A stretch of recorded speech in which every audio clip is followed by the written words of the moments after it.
It is 20 minutes away from 8 o'clock. The lovable Pope Francis will bring his message to America in less than 2 weeks.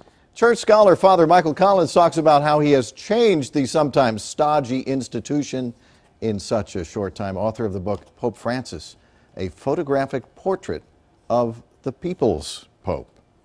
Good morning. Has he brought some disaffected Catholics, and as you know, there are a lot of them, back to the church? Well, I couldn't really comment because I just don't know, but I certainly would hope that. I think his visit to the United States is going to be very interesting because 1/3 of Catholics in the United States are coming from the Latino communities from Latin America. And of that 1/3, 60% are under 18. So they're going to be a significant number which are going to grow within the Catholic Church. I think a lot of people of goodwill also are impressed by Francis. You know, his down-to-earth style, his lack of pomp or ceremony. People talk about his humility, but I think that's just the integrity of the person which people see, and they seem to respond well to.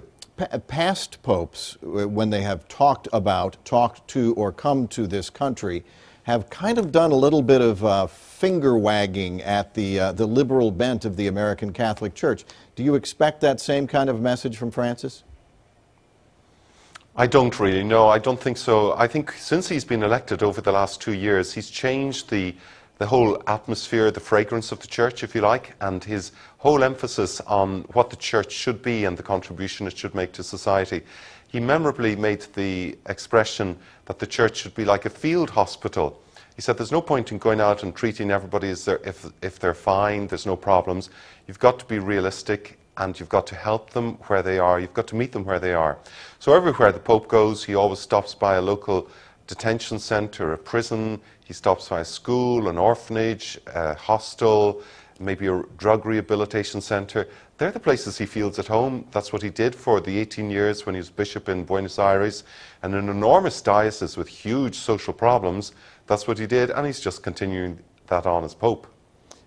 Has his change, his rather sudden change, and in some ways the Vatican is a democracy, that's why they have cardinals after all, has that rankled some of the conservatives within the church? I've heard some rumblings of some of them saying you don't just get to wave your scepter and change things in the Catholic Church, things like abortion, marriage annulment.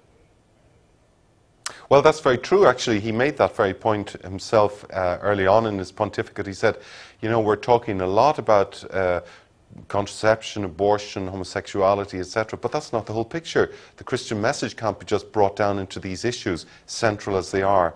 And he's talking about the whole charity, the whole care for migrants. His biggest passion, I know, is about human trafficking.